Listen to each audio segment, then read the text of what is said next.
Shalom, haleluya. Shalom. Haleluya. Tangan-tangan yang diberkati Tuhan. Sungguh-sungguh dia mengalami kebaikan Tuhan. Biar siang hari ini kita mau masuk gerbangnya dengan sorak-sorai, dengan ucapan syukur. Amin. Haleluya. Mari dari rumah-rumah sambil bertepuk tangan. Thank you Jesus.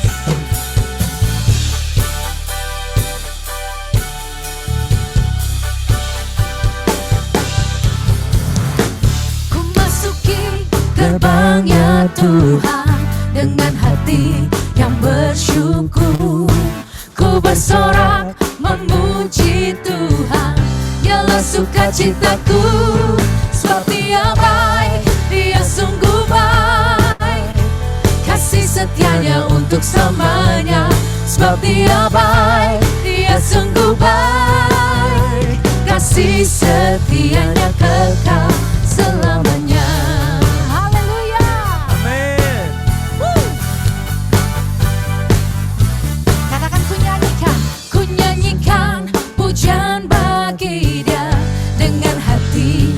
Bersyukur, ku rasakan kebaikannya di sepanjang hidupku.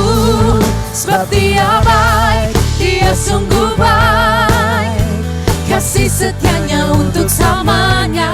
Sebab Dia baik, Dia sungguh baik. Kasih setianya kekal. Sebab Dia baik, Dia sungguh baik. Kasih setianya untuk selamanya. Sebab Dia baik, Dia sungguh baik. Kasih setianya kekal selamanya. Lihat betapa baiknya Tuhan. Katakan ku nyanyikan pujian bagi Dia dengan hati yang bersyukur. Ku rasakan kebaikannya di sepanjang hidupku. Sebab Dia baik, Dia sungguh baik. Kasih setianya untuk selamanya. Sebab Dia baik, Dia sungguh baik. Kasih setianya kekal. Sebab Dia baik, Dia sungguh baik. Kasih setianya untuk selamanya. Sebab Dia baik, Dia sungguh baik. Kasih setianya kekal. Kasihnya tak pernah berubah, lurus kanan dan selamanya. Terpujilah Tuhan, terpujilah Yesus, terpujilah Tuhan, terpujilah Yesus, terpujilah Tuhan, terpujilah Yesus. Sebab Dia baik, Dia sungguh baik. Mari angkat suara. Kasih setianya untuk selamanya.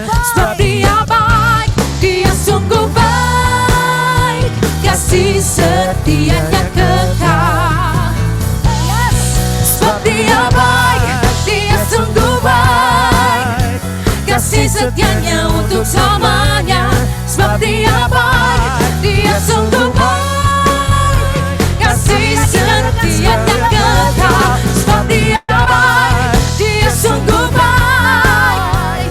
Kasih setianya untuk selamanya. Sebab Dia baik, Dia sungguh baik. Kasih setianya kekal. Kasih setianya kekal. Kasih setianya kekal. Kasih setianya kekal selamanya. Haleluya. Thank you Jesus.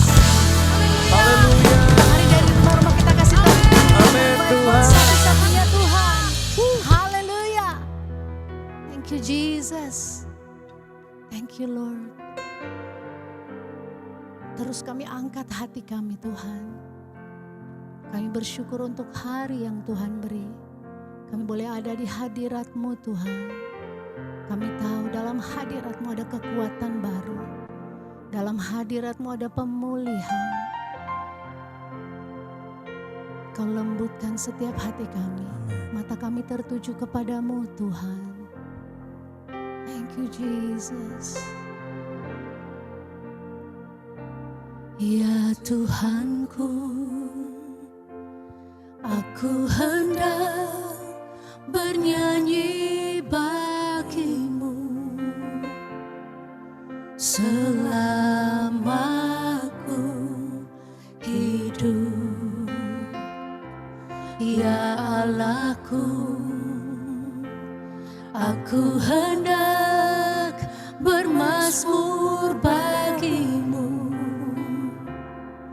selagi ku ada.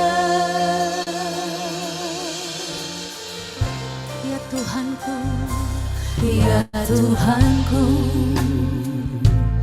aku hendak bernyanyi bagimu. Ini setiap kami Tuhan, selama aku hidup. Ya Allahku, ya Allahku, aku hendak bermazmur bagimu selagi ku ada. Inilah yang ku renungkan setiap waktu, nyanyian pujian dan pengakuan kepadamu.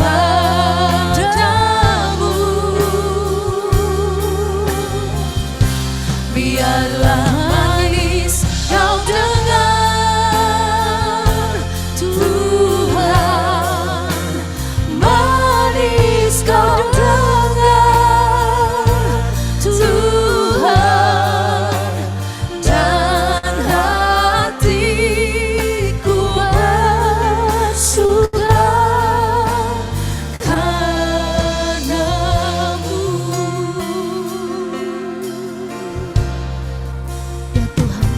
Ya Tuhanku,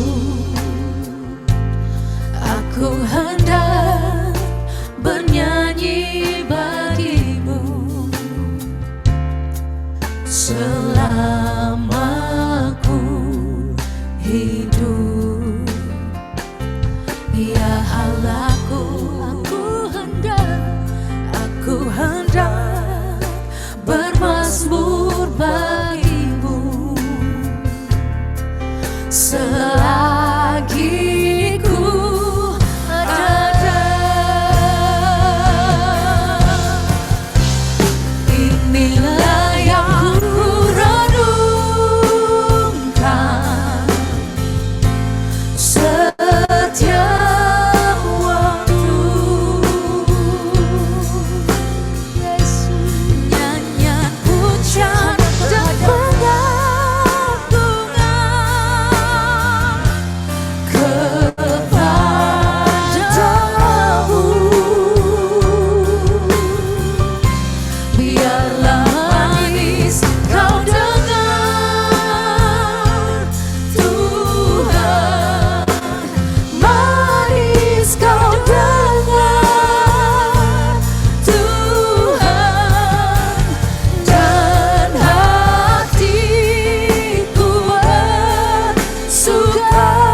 Inilah yang ku renungkan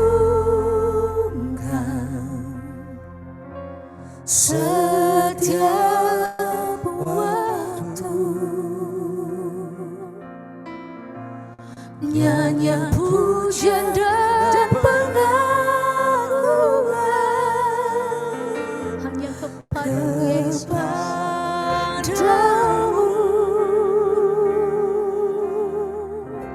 Biarnya yang manis Engkau dengar, dan kami mempersembahkan yang manis kepadamu Tuhan lewat hidup kami. Kau dengar, Yes Lord.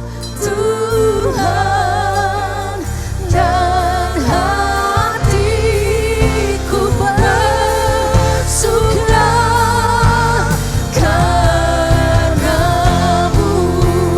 Dengar nyanyian doa kami Tuhan.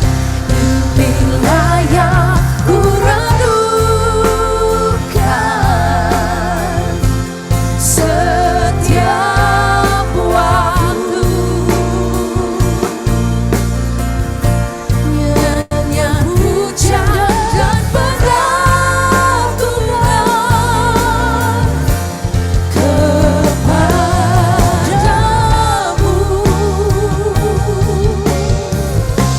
Biarlah manis kau dengar, Tuhan, manis kau dengar, Tuhan, dan hatiku bersuka karena-Mu. Inilah yang ku renungkan setiap waktu, nyanyian pujian dan pengagungan kepadamu.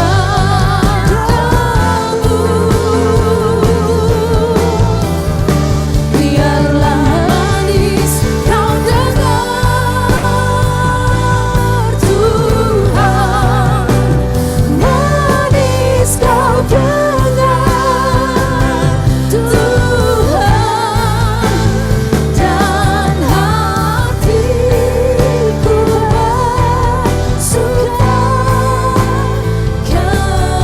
karena-Mu. Katakan sebab Kau layak.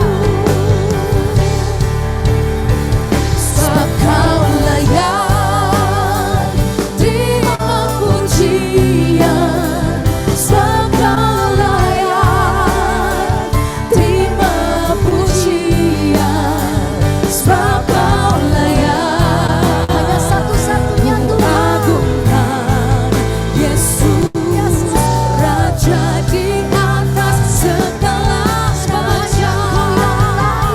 Sebab Kau layak terima pujian, sebab Kau layak terima pujian, sebab Kau layak. Ku agungkan Yesus, Raja di atas segala raja. Sebab Kau layak terima pujian, Mata setiap kita tertuju kepadanya siang hari ini. terima pujian, sebab Kau layak. Ku agungkan Yesus, Raja di atas segala raja. Sebab Kau layak terima pujian, Biar langit dan bumi sebab menyembah Kau layak terima pujian, sebab Kau layak. Ku agungkan Yesus, Raja di atas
Kau satu-satunya Tuhan yang layak ditinggikan, layak dipuji. Haleluya. Yesus Tuhan, Terima kasih Tuhan. selamanya. Namamu Tuhan. Haleluya Yesus.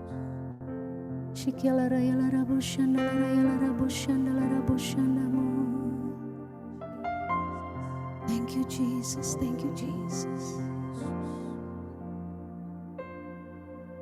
Bila hati terasa berat, tak seorang pun mengerti bebanku. Ku tanya Yesus, apa yang harus ku buat? Dia berfirman, mari datanglah. Dia selalu pedulikan aku. Ku datang Yesus, Dia pikul segala bebanku. Sujud di antaranya, ku bawa hidupku, ku terima anugerahnya. Dia ampuniku dan bebaskanku. Dia ubah hidupku, barui hatiku. Sesuatu terjadi saat datang di adanya.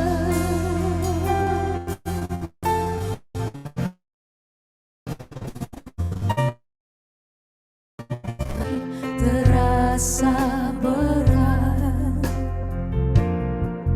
tak seorang pun mengerti bebanku. Ku tanya Yesus, apa yang harus ku buat?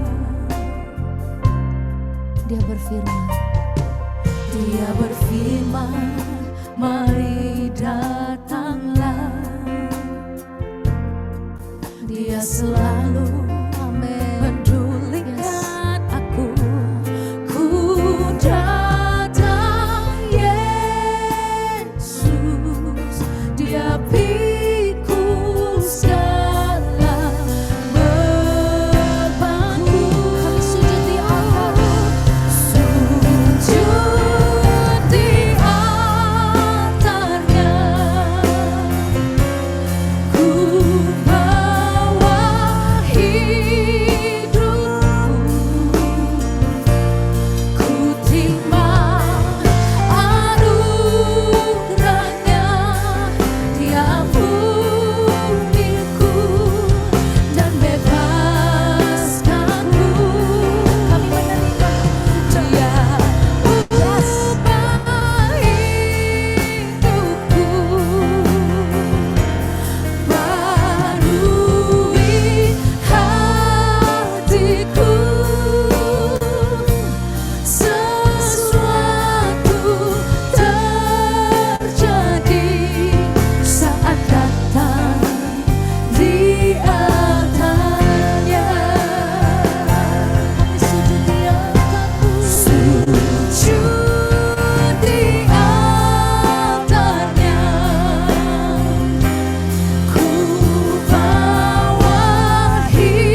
sesuatu terjadi saat datang di altarnya. Katakan sesuatu pasti terjadi. Sesuatu terjadi. Pemulihan terjadi. Pemulihan terjadi. Kelepasan terjadi. Kelepasan terjadi. Sekali lagi sesuatu terjadi. Sesuatu terjadi saat datang di altarnya.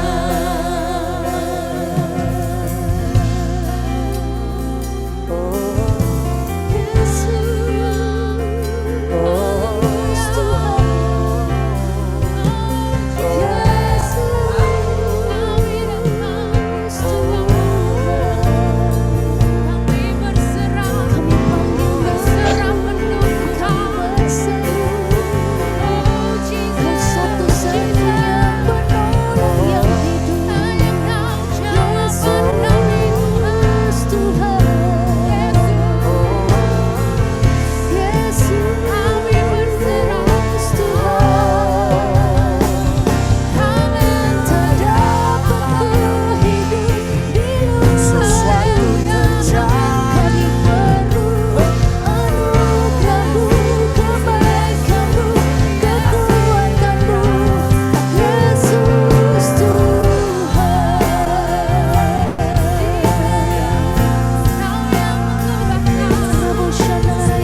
Thank you Jesus.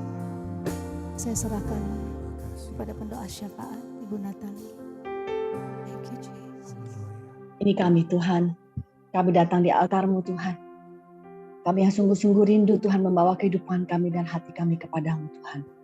Sebab kami tahu sesuatu pasti terjadi dan pasti terjadi apabila kami membawa hidup kami kepadamu Tuhan. Tuhan, bentuk hati kami Tuhan seturut dengan kehendak-Mu. Berikan kami kerendahan hati untuk kami mendengarkan suara-Mu. Berikan kami kerinduan untuk kami terus mau mendekat padamu Tuhan. Sebab Kaulah satu-satunya penolong kami. Kau Bapa kami yang baik. Kuasa-Mu nyata di dalam kehidupan kami Tuhan. Biar kami terus boleh menempel padamu Tuhan. Padamu pokok anggur yang benar. Bapa kami yang baik. Terima kasih Tuhan. Terima kasih, ajarkan kami terus bersyukur Tuhan. Di atas segala keadaan kondisi kami apapun saat ini Tuhan. Kami tahu Kau selalu baik. Kau selalu menyediakan yang terbaik. Sebab kami sudah memberikan hidup kami ke dalam tangan-Mu Tuhan. Maka kami akan aman. Maka kami akan aman di dalam Kau. Terima kasih Tuhan untuk segala kebaikan-Mu di dalam kehidupan kami. Dan tidak ada habis-habisnya Tuhan yang kami alami Tuhan Yesus. Terpujilah nama-Mu Tuhan yang selalu hadir di dalam setiap musim kehidupan kami masing-masing. Terima kasih Tuhan. Saat ini kembali kami datang Tuhan untuk berkumpul bersama-sama mendengarkan firman-Mu. Untuk memuji dan menyembah Engkau. Menaikkan pujian yang terbaik untuk-Mu Tuhan. Biarlah pada saat ini juga Tuhan Roh-Mu hadir di setiap rumah, di setiap posisi dimanapun kami berada. Di kantor, dimanapun, di perjalanan, di mobil, dimanapun kami berada Tuhan. Kami tahu Roh-Mu ada bersama dengan kami. Kami tahu Kau hadir bersama dengan kami Tuhan. Dan memulihkan setiap hati. Dan memulihkan, menguatkan setiap hati-hati kami yang bawa ke dalam Engkau Tuhan. Terima kasih Tuhan. Kami berdoa untuk setiap alat yang mau dipakai Tuhan. Segala internet apapun jenisnya Tuhan. Kau berkati Tuhan. Supaya semua lancar dan kami dapat mendengarkan firman-Mu. Sampai selesai Tuhan tanpa suatu kekurangan apapun. Kau berkati hamba-Mu Tuhan Pak Riza. Biar hanya perkataan-Mu saja Tuhan yang Kau sampaikan Tuhan. Untuk kami melalui dia Tuhan Yesus. Berkati dia, berikan hikmat kebenaran-Mu saja Tuhan. Terima kasih Tuhan. Kami tahu kami harus selalu mendekat padamu Tuhan. Sebab Kaulah kekuatan kami. Sebab Kaulah perlindungan kami. Kuasa-Mu Tuhan. Biar terus berdaulat di dalam kehidupan kami. Kami serahkan hidup kami ke dalam tangan. hanya di dalam satu nama, Tuhan Yesus Kristus, yang sudah mati dan bangkit kembali untuk hidup kami. Kami sudah berdoa dan mengucap syukur. Haleluya. Amin. Sujud di altarnya, ku bawa hidupku, ku terima anugerahnya, Dia ampuniku dan bebaskanku.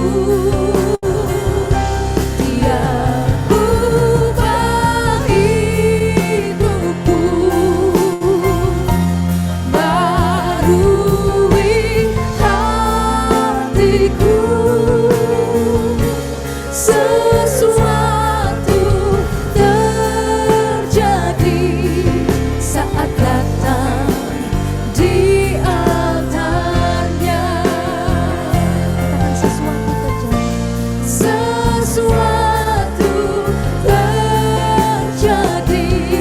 Pemulihan terjadi. Pemulihan terjadi. Lepasan terjadi. Kelepasan terjadi saat datang di altarnya.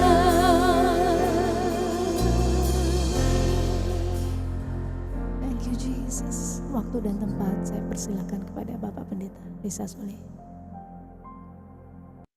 Puji nama Tuhan, Shalom, kita berdoa. Tadi barusan saya melihat chat masuk, ada seorang ibu yang memintakan agar suaminya yang besok operasi didoakan. Kami saat ini berdoa bersepakat untuk Pak Hans Rusli, tangan Tuhan yang tidak kelihatan, tangan Tuhan yang perkasa, tangan Tuhan yang baik, menyatakan semua yang baik yang dari atas, semua yang sempurna datang dari atas. Sehingga pekerjaan, penyelesaian, penyempurnaan daripada kesembuhan Pak Hans Rusli ada di tangan Tuhan yang baik. Kami bersyukur untuk kuasa bilur-bilur Yesus yang mengalir, dan kami juga mengucap syukur untuk kuasa realita hadirat-Mu yang Kau nyatakan selama Ibu Desi membawa kami masuk dalam hadirat-Mu, Ibu Evelyn membawa kami dalam hadirat-Mu, dan kami merasakan kehadiran-Mu nyata dalam hidup kami. Kami siap untuk belajar akan Engkau yang adalah firman Tuhan, sama-sama yang siap dengan suara keras kita katakan. Amin. Puji nama Tuhan, shalom, shalom, selamat siang. Sebagian Anda di rumah, sebagian Anda di kantor, wow luar biasa bisa menyediakan waktu 1,5 jam ini untuk Tuhan. Bisa diperlihatkan slide yang pertama.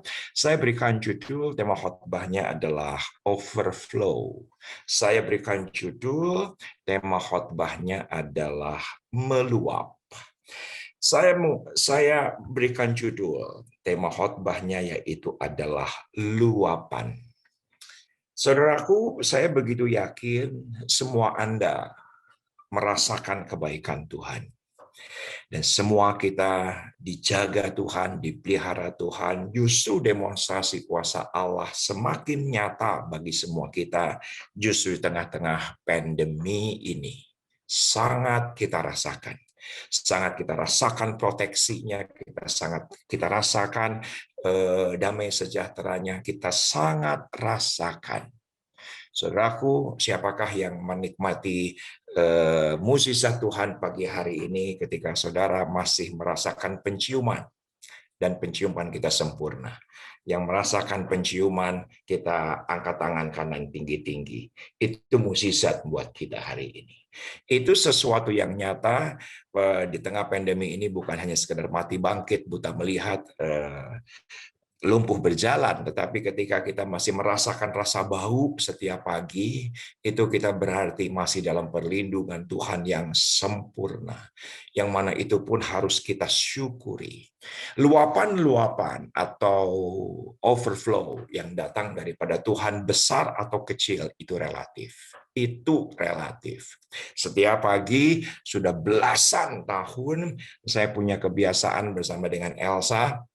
Kalau Elsa yang bangun pagi duluan, dia akan lakukan duluan. Kalau saya yang bangun pagi duluan, saya akan lakukan. Itu ritual belasan tahun kami menyapa, good morning honey, selamat pagi sayang, setiap pagi. Yang jadi masalah adalah Elsa itu kalau pagi ingin dicium. Yang jadi masalah nggak pengen dicium di dahi, nggak pengen dicium di pipi, pengennya dicium di bibir. Seringkali itu masalah sebelum pandemi. Kenapa? Karena semriwing, begitu ya kan. Jadi suka ada wangi-wangi begitu, tapi setelah pandemi kalau saya cium, saya katakan I love you, dia mengatakan I love you dengan mulut yang menganga. Kalau dulu saya tahan nafas, kalau sekarang saya buka nafas sebesar-besarnya untuk saya cek apakah saya masih merasakan bau atau tidak. Kalau merasakan bau berarti saya ada dalam berkat Tuhan yang sempurna, pemeliharaan Tuhan yang sempurna, dan saya tahu persis sepanjang hari saya akan terima overflow daripada Tuhan. Yuk kita akan langsung lihat prinsip Alkitab dari Yehezkiel 47. Yuk sama-sama kita akan belajar. Yehezkiel 47. Yehezkiel 47. Saudaraku, Yehezkiel bagi yang mencatat, silahkan dicatat, adalah 3 dari 66 kitab yang ditulis dari pembuangan. Jadi Alkitab kita yang ditulis dari pembuangan, yang pertama tentunya kitab Ester. Yang kedua adalah kitab Daniel. Yang ketiga yaitu adalah kitab Yehezkiel. Kitab Yehezkiel tidak ditulis di tanah perjanjian. Kitab Yehezkiel tidak ditulis di tanah Israel, tapi ditulis di pembuangan. Tepatnya di mana? Di Kasdim. Bahkan Yehezkiel 1 ayat 1 dan 2 menuliskan Yehezkiel berada di pinggiran sungai Kebar. Saudaraku, kenapa saya harus uraikan ini? Karena menurut saya kita bisa menggambarkan suasana hati Yehezkiel. Bagaimana dia merindukan Yerusalem. Karena semua kita mengerti tabut Allah ketika itu ada di Yerusalem. Tabut suci ada di Yerusalem. Bait Allah ada di Yerusalem. Jadi ketika Anda lihat tulisan daripada saat bangsa Israel di pembuangan, itu ada ratapan, ada tangisan, ada kerinduan yang luar biasa. Dan itu pun yang dialami oleh Yehezkiel. Nah, di Yehezkiel ketika dia merindukan bait suci, dia merindukan Yerusalem, ternyata dia melihat sesuatu. Dan ini adalah sebuah penglihatan. Yuk kita akan lihat Yehezkiel 47 ayat 1. Sungai yang keluar dari bait suci. Jadi ketika itu posisi Yehezkiel ada di Kebar, posisi Yehezkiel ada di Kasdim, tapi kita bisa melihat gambaran suasana hati daripada Yehezkiel, yaitu begitu merindukan bait suci, begitu merindukan, meratap akan bait suci. Nah, ayatnya dengan jelas berkata, kemudian ia membawa aku kembali ke pintu bait suci, dan sungguh ada air yang keluar dari bawah ambang pintu bait suci itu, dan mengalir menuju ke timur, sebab bait suci juga menghadap ke timur, dan air itu mengalir dari bawah bagian samping kanan dari bait suci itu selatan mesbah. Saya tidak akan uraikan ayat-ayat di bawahnya, yang mana air, kemanapun air itu mengalir ada kesembuhan. Kemanapun air itu mengalir ada mukjizat. Dimanapun air itu mengalir ada kemenangan. Dimanapun ada air, bahkan kematian Tuhan gantikan dengan kehidupan. Karena apa? Karena ketika sungai itu meluap, overflow. Dan saya begitu yakin di tengah-tengah pandemi ini sorga sedang luapkan kasih karunia-Nya, luapkan anugerahnya, luapkan mukjizatnya, karena janji Tuhan bahwa kita ada pada kerajaan yang tidak tergoncangkan. Ketika segala sesuatu digoncangkan, dunia digoncangkan, kita tetap ada pada kerajaan yang tidak tergoncangkan. Saudaraku, saya begitu merasakan realita hadirat Tuhan nyata. Seperti ketika ibadah onsite, tadi ketika Ibu Desi membawa kita dalam penyembahan, saya merasakan walaupun lewat Zoom, walaupun lewat internet, tetap saya bisa rasakan. Dan teman-teman ini yang Tuhan taruh dalam hati saya. Ketika Pentakosta pertama yang pertama, Roh Kudus meluap. Dan apa yang terjadi? Orang-orang dijamah, eklesia terjadi. Dan semua kita tahu eklesia terjadi di rumah-rumah dan juga di tenda-tenda. Ketika waktu Pentakosta kedua pada zaman Azusa Street, semua kita tahu. Kita menjadi saksi bagian daripada Pentakosta kedua beberapa tahun yang lalu. Ketika Roh Kudus meluap, ketika Roh Kudus diluapkan, ditumpahkan dari bait suci Tuhan sendiri. Apa yang terjadi? Eklesia, orang berkumpul ada di mana? Di bangunan-bangunan, di gedung-gedung, di stadion-stadion. Tuhan luapkan di sana. Saya begitu yakin, ini yang saya percayai. Dan teman-teman harus tangkap ini. Bahwa di Pentakosta ketiga, Roh Kudus dicurahkan. Dan meluap dahsyat hebat. Bahkan sampai ketika kita ibadah lewat handphone sekalipun, Tuhan jamah kita. Itu jauh lebih luar biasa dibandingkan Pentakosta pertama. Itu jauh lebih hebat dibandingkan Pentakosta kedua. Bahkan di Pentakosta yang ketiga, hanya lewat handphone saja Tuhan bisa jamah kita. Itu sangat luar biasa. Era hari ini Pentakosta ketiga pasti berbeda dengan yang pertama. Pasti berbeda dengan yang kedua. Saya berkata kepada semua orang bahwa sekarang gereja harus bergerak sedemikian rupa mengikuti Pentakosta ketiga. Dan ketika kita punya sikap hati yang benar, saya begitu yakin semua kita akan merasakan luapan itu. Nah, bait suci itu meluap kemana? Ini jadi pertanyaan. Yuk langsung ke ayat yang ke-8. Pelan-pelan. Yuk langsung ayat yang 8. Alkitab dengan jelas berkata bahwa bait suci itu membual sedemikian rupa. Kalau kita melihat konteks teologi hari ini, Pentakosta ketiga membual sedemikian rupa. Ada satu sungai Pentakosta yang besar, satu sungai lawatan Tuhan yang hebat. Tentunya tidak seperti eklesia waktu Pentakosta pertama, lewat tenda dan rumah. Tidak seperti Pentakosta kedua, lewat yaitu adalah stadion-stadion, bangunan-bangunan, puluhan ribu orang dengan segala fasilitasnya. Saya begitu yakin bahwa justru di hari terakhir, sejauh di situ ada internet, orang bisa dilawat Tuhan. Sejauh orang itu pegang handphone, bisa dilawat Tuhan. Saya begitu yakin, maaf, supir-supir angkot yang nunggu penumpang, buka Facebook bisa dilawat Tuhan. Buka Facebook bisa dilawat Tuhan. Orang yang tunggu bis, yang hanya lihat Twitter bisa dilawat Tuhan. Saya begitu yakin ini adalah era yang luar biasa. Nah, siapa sekarang yang dipakai Tuhan luar biasa? Di mana air ini jelas meluap, melimpah. Yuk kita akan lihat ayat yang ke-8. Ia berkata kepadaku, sungai ini mengalir menuju wilayah timur dan menuju ke arah Yordan dan bermuara di laut asin. Air yang mengandung banyak garam dan air itu menjadi tawar. Sehingga ayat yang ke-9, kemana saja sungai itu mengalir, segala makhluk hidup yang berkeriapan di sana akan hidup, ikan-ikan akan menjadi sangat banyak, sebab kemana saja air itu sampai, air laut di situ menjadi tawar, dan kemana saja sungai itu mengalir, semuanya di sana akan hidup. Saudaraku, perhatikan di mana air itu meluap. Alkitab dengan jelas berkata di laut asin. Apa itu laut asin? Laut asin adalah laut mati. Karena laut mati itulah titik terendah di muka bumi. Tolong lihat tangan saya. Biar seperti kalau ibadah di gereja. Lihat tangan saya. Jadi perhatikan, kalau ini adalah titik nol permukaan air, di mana laut asin atau laut mati 400 meter di bawah permukaan air. Nah, di mana bait suci? Perhatikan, bait suci ada di mana? 700 meter di atas permukaan air. Itu Yerusalem.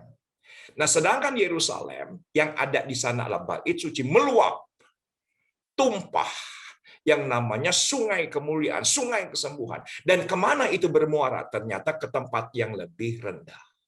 Saya memberanikan diri berkata, kepada siapa gereja anak Tuhan, luapan Pentakosta ketiga meluap, yaitu kepada orang-orang yang punya kerendahan hati. Slide yang kedua. Slide yang kedua. Anda boleh foto slide yang kedua ini. Anda boleh lihat slide yang kedua ini, Anda boleh foto, Anda boleh capture. Kenapa? Karena ini penting. Slide nomor 2. Karena slide nomor 2 berkata bahwa ketika kita rendah hati, itu sesungguhnya ada kekuatan anugerah di sana. Rendah hati tampaknya lemah. Rendah hati tampaknya itu seperti tidak berdaya. Tapi sesungguhnya rendah hati itu kuat. Rendah hati terlihat seperti di bawah. Tapi sesungguhnya ada di atas. Ayatnya ada. Yesus pernah bilang begini, barang siapa yang meninggikan, dia akan direndahkan. Barang siapa yang merendahkan hatinya, dia akan ditinggikan. Nah, saudaraku, seringkali ujian dalam kehidupan kita, seringkali datang. Dan saya minta maaf, saya sekian puluh tahun ikut Tuhan. Seringkali ujungnya adalah segala sesuatu Tuhan izinkan agar kita rendah hati. Tolong katakan amin. Tolong katakan amin. Jadi teman-teman yang memegang handphone, tolong diketik dan tulis seperti ini. Biarlah aku rendah hati karena pewahyuan, bukan karena persoalan. Diketik, biarlah aku rendah hati karena pewahyuan, bukan karena diterpa persoalan. Jangan tunggu persoalan dulu kita menjadi rendah hati. Tapi biarlah ketika pewahyuan datang, ketika nasihat datang, justru di sana kita bisa merendahkan hati kita di hadapan Tuhan. Nah, saya mengucap syukur kepada Tuhan bahwa semua kita diberikan hati nurani. Tuhan berikan kita hati nurani. Ada banyak persoalan dalam kehidupan kita hari ini. Dunia mengalaminya. Dan menurut saya penyelesaian yang terhebat adalah biarlah kita merendahkan hati kita di hadapan Tuhan. Karena kesanalah Tuhan akan memerintahkan berkat. Karena kesanalah air kemuliaan itu akan meluap deras. Tadi saya berkata di Pentakosta ketiga ini, Tuhan akan bekerja lewat internet. Karena saya begitu yakin bahwa gereja ke depan itu akan hybrid. Apa itu hybrid? Hybrid itu adalah campuran. Apa itu hybrid? Hybrid itu adalah penyatuan. Apa itu hybrid? Hybrid itu adalah mix. Jadi saya begitu yakin ke depan, kita gereja pasti menuai dahsyat. Yaitu ketika kita mix pelayanan online dan onsite. Itu hybrid. Jadi harus dua-duanya kita berjalan. Harus dua-duanya kita bergerak. Dan Tuhan bawa kita melalui pandemi ini. Kenapa kok malah pas pandemi ini Pentakosta ketiga? Menurut saya disengaja oleh Tuhan. Disengaja oleh Tuhan. Untuk apa? Untuk kita dibawa dalam pelayanan yang tanpa batas. Yang tidak bisa dibatasi oleh apapun juga. Saya mengucap syukur kepada Tuhan kemarin, hari Minggu kemarin, ya tanggal berapa kemarin itu? Tanggal 25. Setelah kami teliti, setelah kami belajar, setelah kami perhatikan, pelayanan online daripada gereja kami. Puji nama Tuhan. Karena banyak mendengar, karena ingin dipakai Tuhan. Saya banyak mendengar dari banyak anak-anak muda. Tuhan terus bawa gereja kami bergerak. Setiap minggunya bisa 1.000 orang, 2.000 orang, 3.000 orang. Setiap minggunya datang menjadi viewer-viewer baru. Saudaraku, ini zaman berbeda dengan zaman sebelum pandemi. Luapan-luapan kasih karunia akan semakin besar, semakin besar. Pastikan saja kita rendah hati. Saya tutup di sini. Yohanes pasal yang ke-21. Yuk sama-sama. Kita lihat Yohanes pasal yang ke-21. Ada sesuatu yang indah di Yohanes pasal yang ke-21. Karena konteksnya hari-hari ini adalah hari-hari di mana Tuhan menampakkan diri sebelum dia naik ke sorga. Nah, ada banyak peristiwa dalam Alkitab yang ditulis oleh Matius sedikit. Lukas banyak mencatat, Markus sedikit mencatat, tapi Yohanes banyak. Bagaimana ketika Yesus ketika itu menampakkan diri. Dan salah satu penampakan diri yang paling fenomenal, yaitu adalah Yesus menampakkan diri di mana? Di pinggiran Danau Galilea. Karena itulah konteksnya. Saya bawa Anda ke Yohanes pasal yang ke-21, karena memang ini adalah hari-hari 40 hari. Di mana hari ini kita sedang berpuasa juga sampai dengan tanggal 12 Maret. Untuk kita merendahkan diri di hadapan Tuhan, agar penampakan diri Tuhan nyatakan dalam kehidupan kita. Tapi tolong perhatikan dengan cermat ayat yang ke-1. Kemudian Yesus menampakkan diri lagi kepada murid-muridnya di pantai Danau Tiberias, dan ia menampakkan diri sebagai berikut. Ini ditulis oleh Yohanes, yang mana Yohanes menuliskan ini setelah sekian tahun kemudian. Ayat yang kedua. Di pantai itu berkumpul Simon Petrus, Thomas yang disebut Didimus, Nathanael dari Kana, yang di Galilea, anak-anak Zebedeus dan 2 orang murid yang lain. Ayat yang ketiga, kata Simon Petrus kepada mereka, aku pergi menangkap ikan. Kata mereka kepadanya, kami pergi juga dengan engkau. Mereka berangkat lalu naik ke perahu, tapi malam itu mereka tidak menangkap apa-apa. Dan teman-teman minta maaf, ini ayat nggak terlalu banyak artinya, tapi Anda harus foto ayat ini. Beneran, harus foto ayat ini. Menurut saya ini sering kali kita miss di sini, ayat yang keempat. Yuk kita lihat ayat yang keempat. Ketika hari mulai siang, Yesus berdiri di pantai. Akan tetapi, murid-murid itu tidak tahu bahwa itu adalah Yesus. Ini penting. Ini penting. Kita tahu itu Yesus. Kenapa? Karena kita baca ayat yang ke-1. Betul ya? Kita tahu itu Yesus karena pengkhotbah bilang itu Yesus. Kita tahu itu Yesus. Kenapa? Karena LAI mengatakan bahwa Yesus menampakkan diri di pinggiran pantai. Kita tahu Yesus. Kenapa? Karena kita sudah baca perikopnya sampai akhir. Tapi tolong perhatikan, ternyata murid-murid itu tidak tahu bahwa itu adalah Yesus. Itu penting menurut saya. Kenapa saya katakan penting? Karena ketika Yesus bertanya apakah ada lauk pauk, tidak ada. Dijawabnya, lemparkan jala ke kanan. Saudaraku, ternyata murid-murid itu mentaati orang yang mereka tidak ketahui. Itu penting. Tolong sampai di sini katakan amin. Biar aja, Ibu Evelyn, biar aja. Ayat ini mantengin terus sebentar, mantengin terus. Supaya kita tahu bahwa murid-murid itu nggak tahu itu Yesus, gitu loh.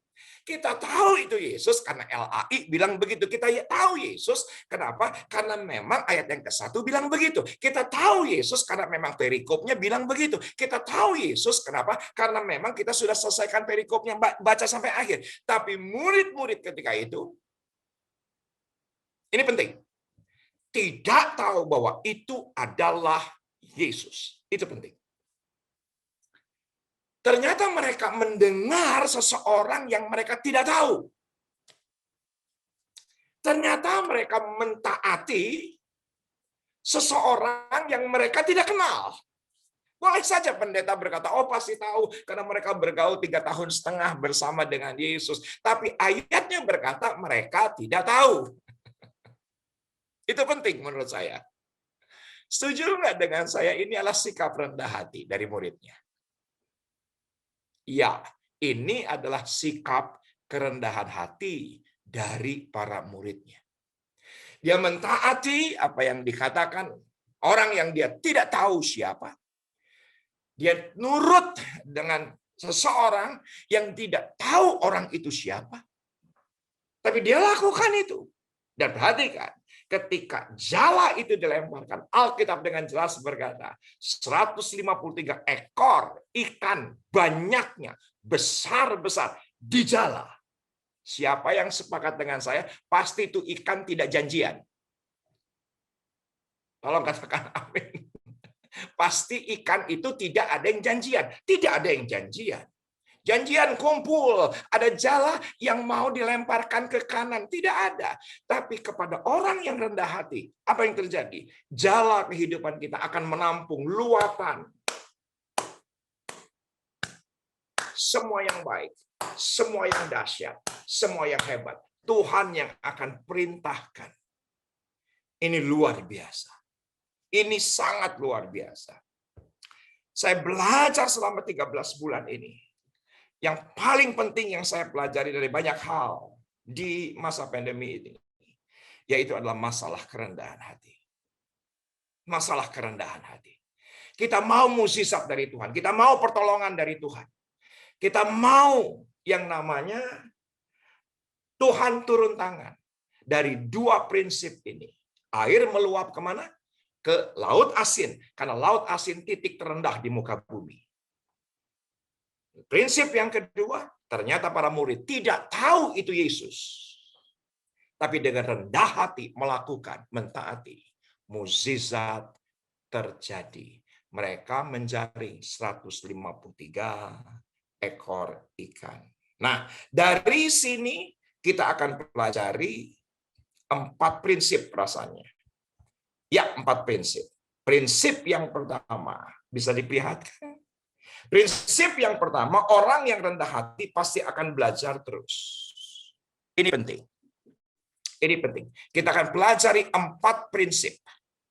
Orang yang rendah hati pasti akan terus belajar.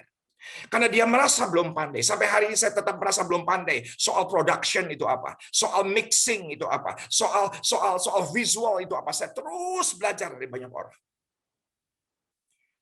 Saya terus dengar dari banyak orang. Karena bagaimanapun juga gereja harus hybrid. Kalau on-site, semua kita ahli lah. Belasan tahun kita senggalakan ibadah on-site. Tapi bagaimanapun juga ke depan kita harus hybrid. Bukan hanya on-site, tapi online. Saya nggak tahu sebelum pandemi itu yang namanya lensa itu apa. Saya nggak tahu sebelum pandemi yang namanya encoder itu apa. Saya nggak tahu sebelum pandemi yang namanya itu adalah headroom, head talk. Saya nggak ngerti itu. Tapi saya harus belajar sedemikian rupa. Dan dibutuhkan kerendahan hati untuk bisa belajar. Untuk dengar orang. Harus belajar. Nah, perhatikan slide yang kedua. Slide kedua. Ketika Anda dan saya berhenti belajar, sebetulnya kita harus belajar soal kerendahan hati. Kalau kita merasa puas, kita merasa oke, toh keuangan saya oke, toh tabungan saya oke, toh aset saya oke, saya rasanya masih bisa hidup, saya masih bisa survive. Dan saya tidak perlu merasa harus belajar. Saudaraku, pada saat kita merasa tidak perlu belajar, justru saat itulah kita perlu belajar banyak arti akan kerendahan hati. Ini penting. Karena seringkali kita semakin tua, semakin malas belajar. Karena kita merasa sudah tahu. Karena kita merasa sudah pandai. Tapi orang yang rendah hati, justru dia akan merasa terus bahwa dia belum pandai, dia belum bisa, dan dia belum banyak tahu. Ini prinsip yang pertama. Nah, prinsip yang kedua bisa diperlihatkan. Prinsip yang kedua. Kalau yang pertama, orang yang rendah hati pasti suka belajar. Tapi orang yang rendah hati pasti disukai oleh banyak orang. Ini penting. Networking akan terbuka, lobbying akan terbuka. Yang semula tertutup akan terbuka, karena bagaimanapun ibu-ibu, kita tidak bisa hidup sendirian. Alkitab dengan jelas berkata, tidak baik kita sendirian. Jadi kalau kita berdua, hidup kita pasti lebih baik. Kalau bertiga, hidup kita pasti lebih baik.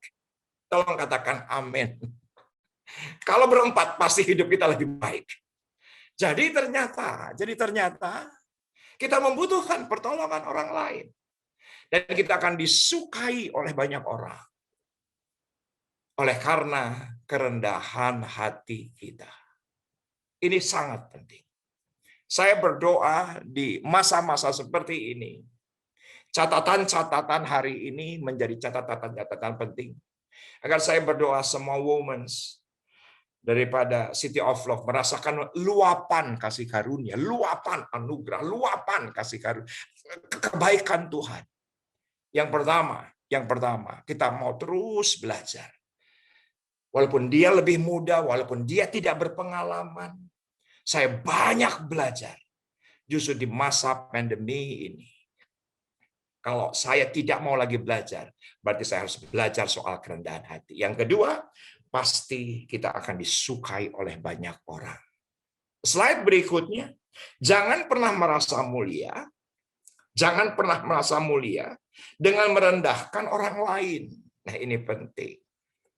Jangan merasa hebat, merasa dipakai Tuhan, merasa lebih diurapi, merasa lebih kudus dengan merendahkan orang lain. Karena kemuliaan akan dimiliki oleh mereka yang rendah hati. Tuhan akan angkat gerejanya. Tuhan akan angkat anak-anaknya di masa pandemi ini akan menjadi terang yang bercahaya luar biasa. Yang namanya jiwa-jiwa itu akan ngumpul sendiri. Yang namanya berkat materi itu akan ngumpul sendiri. Sedemikian rupa. Seperti jala yang cuma ditebar. Yang nurut dari orang yang mereka nggak tahu siapa. Tapi karena kerendahan hati itulah orang yang akan datang sendiri. Lobbying, orang-orang yang baik, orang-orang yang tepat, orang-orang yang mendukung, itu akan Tuhan hadirkan dalam kehidupan kita. Saya terlalu panjang lah kalau IRC Sawangan apa yang dialami hari ini. Dari apa yang Tuhan kumpulkan orang-orang yang tidak dikenal, tapi ternyata mereka menolong. Sehingga kami bisa menuai banyak jiwa hari ini. Kita tidak perlu merasa lebih hebat ketika kita merendahkan orang lain. Karena hari ini seringkali kita lebih jauh tertarik dengan kesalahan orang lain, kerbatasan orang lain. Tapi biarlah kita terus belajar. Kita terus belajar agar kita tetap rendah hati. Prinsip yang ketiga. Orang yang rendah hati pasti dapat mengendalikan dirinya. Pasti bisa mengendalikan dirinya. Dan lebih mementingkan kepentingan bersama. Itu orang yang rendah hati. Dia pasti dapat mengendalikan egonya, pasti mengendalikan dagingnya. Dan mementingkan kepentingan yang lain. Tetap melayani walaupun di masa pandemi ini. Tetap bersemangat untuk aktivitas produktif walaupun secara online. Kan di Pentakosta ketiga ini kita harus sedemikian rupa kreatif. Kreatif sedemikian rupa. Untuk kita memenangkan jiwa. Dan kita harus kendalikan diri kita sedemikian rupa. Justru di masa pandemi ini, karena saya banyak melihat, banyak yang jatuh, banyak yang gugur di masa pandemi. Kenapa? Karena kebablasan. Dan apa yang terjadi? Akhirnya perkawinannya rusak, gerejanya hancur, oleh karena tidak bisa mengendalikan diri. Yang keempat, orang yang rendah hati pasti selalu bisa mengucap syukur. Karena dia tahu semua berasal dari Tuhan. Dia pasti bisa mengucap syukur karena dia pasti mengerti bahwa semua yang baik. Kalau kita bisa mencium bau pagi hari ini, itu semua karena anugerah Tuhan. Walaupun hal-hal yang kecil tidak seperti sebelum pandemi, hal-hal yang kecil, makan minum sehari-hari, keluarga sehat, perkawinan baik, anak-anak sehat. Orang yang rendah hati akan selalu mengucap syukur dalam segala hal. Dan olehnya kita akan mengandalkan Tuhan. Waktu saya sudah hampir habis, tetapi izinkan saya selesaikan 2 slide yang terakhir. Rendah hati pasti berbeda dengan rendah diri. Pasti beda dengan rendah diri. Karena menurut saya rendah diri, terkadang disitulah kesombongan. Ayo doa, kamu aja. Gitu kan. Ayo melayani, jangan saya, kamu saja. Kan begitu ya kan. Ayo kita aktif di gereja. Oh jangan saya, kamu aja yang lebih bisa. Sepertinya itu adalah rendah hati. Padahal itu rendah diri, dan seringkali rendah diri itu adalah benih daripada kesombongan. Rasanya masih ada 2 slide lagi. Yang pertama, ini adalah perbedaan daripada rendah diri dan rendah hati. Rendah diri sama dengan minder yang tidak berprinsip. Rendah diri sama dengan peragu, tidak tegas, selalu merasa kalah dengan yang lain, dan tidak memiliki motivasi untuk belajar dan berkembang. Orang yang rendah diri tidak akan pernah bisa belajar. Tidak mungkin bisa mau upgrade dirinya. Karena terus menyatakan dirinya sebagai korban. Sebagai sesuatu yang tidak bisa, yang tidak mungkin. Padahal siapa yang sepakat dengan saya, kita punya Allah yang besar yang ada di dalam diri kita. Kita tinggal belajar dengan segala infrastruktur yang ada. Kita tidak menjadi peragu, kita firm dalam melangkah, kita tegas dalam melangkah. Tidak merasa kalah sebelum bertanding. Karena kita punya Tuhan yang luar biasa. Dan yang kedua, yang terakhir, orang yang rendah diri selalu takut menghadapi kenyataan. Takut menghadapi kenyataan, tapi bangga dengan masa lalunya. Tapi tidak realistis ketika menghadapi masa depan. Maka saya selalu berkata, saya jauh lebih senang ngumpul sama anak muda. Karena anak muda nggak punya masa lalu. Anak muda punya masa depan. Kalau ngumpul sama orang tua yang diserahkan masa lalu, karena masa depannya sudah mau habis. Jadi jauh lebih baik kita berbicara sesuatu yang ke depan, sesuatu yang optimis. Banyak kreasi yang kita bisa kerjakan dengan terus belajar. Karena orang yang rendah diri, takut menghadapi kecatangan, bangga dengan masa lalunya, tapi tidak realistis ketika menghadapi masa mendatang. Saya berharap semua teman-teman bisa belajar hari ini. Yang belajar bisa kasih jempolnya. Yang belajar bisa kasih jempolnya. Nuhun pisan. Senang Bu Evelyn bisa berbagi. Sampai ketemu tahun depan. Semua jadwal pelayanan saya habis di tahun 2021 ini. Pelayanan hari Minggu sudah, KTM sudah, dan Woman, dan kita akan ketemu 2002 semuanya sehat diberkati. Karena kita memastikan kita menjadi orang yang rendah hati. Dan Tuhan tidak akan pernah ragu-ragu. Karena Tuhan punya 1001 cara untuk memberkati kita. Dia punya 1001 cara untuk memberkati kita. Yang penting adalah rendah hati. Oleh karena pewahyuan dan bukan karena teguran. Amin. Nuhun pisan. Gusti Yesus ngaberkahan. Sami-sami Ibu Esther. Sami-sami nuhun. Sami-sami nuhun. Aku boleh berdoa sebentar? Aku boleh berdoa ya, aku boleh berdoa. Aku mau minta tolong Desi nyanyiin lagu yang tadi dong. Sebelum kita berdoa, sujud di altarnya. Yuk datang. Kita akan dibawa dalam penyembahan dengan hati yang baru.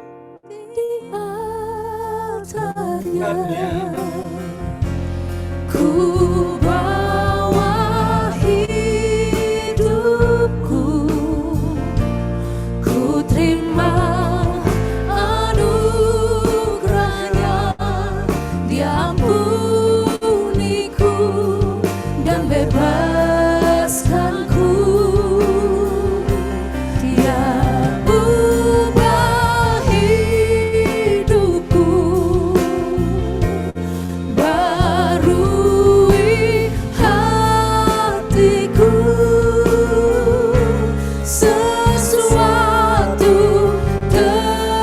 terjadi saat datang di altarnya.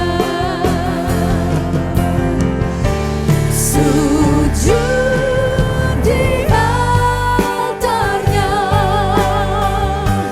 ku bawa hidupku,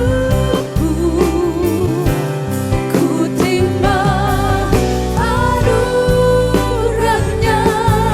Dia ampuniku dan bebaskanku.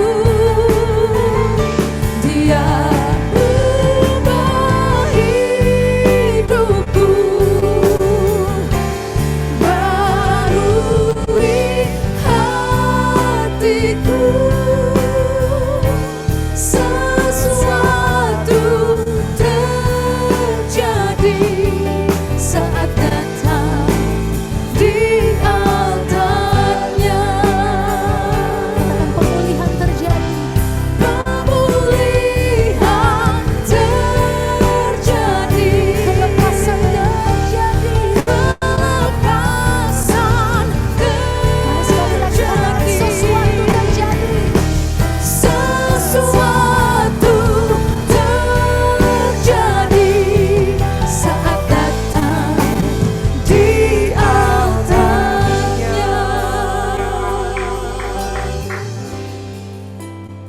Bapak, terima kasih buat pengajaranmu hari ini, yang aku tahu ini bukan hanya untuk yang mendengar, tapi untuk juga aku yang berbicara. Agar kami punya kerendahan hati terus Tuhan setiap harinya, agar luapan anugerah kasih karunia Pentakosta ketiga itu dicurahkan atas kehidupan kami. Dengan sikap kami mau terus belajar, kami mau terus belajar, kami pasti akan disukai oleh banyak orang. Kami akan terus tetap mengandalkan Tuhan. Dan lebih daripada segalanya, kami akan mengucap syukur. Karena semua yang baik kami sadari datangnya dari Tuhan. Kami bersyukur untuk sikap hati yang baru yang Tuhan anugerahkan siang hari ini. Yang lama berlalu, yang baru datang. Di dalam nama Yesus. Amin. God bless you. Amin. Kedengeran? Udah. Oke, amin. Kang, terima kasih Kang Risa. Nuhun. Nuhun Kang. Nuhun. Ya, Tuhan Yesus menyertai pelayanan dan gereja yang digembalakan oleh Kang Risa. Salam juga buat Elsa dan anak-anak semua diberkati, disertai Tuhan selalu. Nuhun. Amin. Ya, mari kita sebelumnya ada beberapa pengumuman. Yang pertama adalah minggu depan Woman of Love, ya seperti jam yang sama melalui Zoom, akan dilayani oleh Bapak Pendeta Agus Lutan. Dan besok malam kita setiap hari Rabu ada ibadah tengah minggu. Mari wanita Tuhan, ibu-ibu boleh ajak suami dan keluarganya, atau yang masih single ajak teman atau saudara. Besok malam kita akan memuji menyembah Tuhan, ada live worship melalui YouTube channel dan juga melalui Zoom juga. Dan ada firman Tuhan, saya akan melayani besok malam. Oke, yuk kita akan tutup dan kita angkat kedua tangan kita untuk menerima berkat dari Tuhan. Terimalah berkat, kasih yang berlimpah-limpah dari Allah Bapa di dalam Anak yang tunggal, Tuhan Yesus Kristus, serta pusat dengan Roh Kudus menyertai kita semua, mulai saat ini sampai Tuhan Yesus menjemput kita semua dalam permai, bahkan untuk selama-lamanya. Mari semua yang percaya dan diberkati katakan, amin.